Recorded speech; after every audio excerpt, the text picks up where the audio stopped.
কথা রাখতে পারল না রাজ্য নির্বাচন কমিশন। এডিসি নির্বাচনের ভোট গ্রহণ পর্ব শুরু হতে না হতে রাজ্যের বিভিন্ন জায়গা থেকে বিক্ষিপ্তভাবে নানান ঘটনাগুলো সামনে আসতে শুরু করেছে।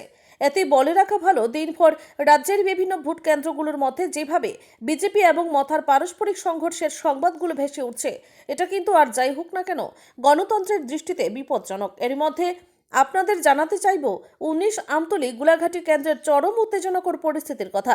এখানে উল্লেখ করা প্রয়োজন, সংশ্লিষ্ট কেন্দ্রের 40 নম্বর বুথে মথা এবং বিজেপি কর্মীদের মধ্যে সংঘর্ষ থেকে শুরু করে বোমা নিক্ষেপের মতো ঘটনা ঘিরে এলাকায় জুড়ে ব্যাপক চাঞ্চল্য তৈরি হয়। যদিও ঘটনার পর পুলিশ ঘটনাস্থলে অবস্থান করে আপাততভাবে পরিস্থিতি নিয়ন্ত্রণে রয়েছে বলে দাবি করছে, কিন্তু তারপরেও গোটা এলাকার সার্বিক পরিস্থিতি দাবি করছে মোটেই ভালো নেই সংশ্লিষ্ট এলাকা।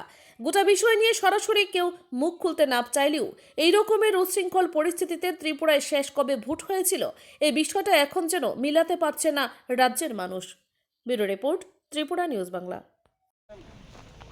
We are here since what happened? There was no movement of MLA.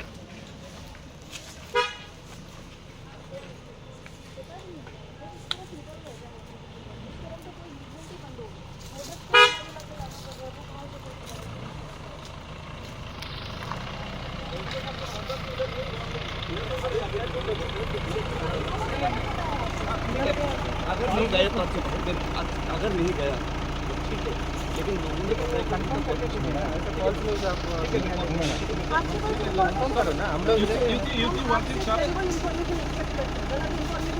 Before media मैं बोल रहा हूँ, लोग बोल रहे हैं, इसलिए मैंने बोला। before media person sir, you are saying that MLA has gone, but being also PS I am here since last 1 hour. आप अगली बार वेरीफाई करके बताइए।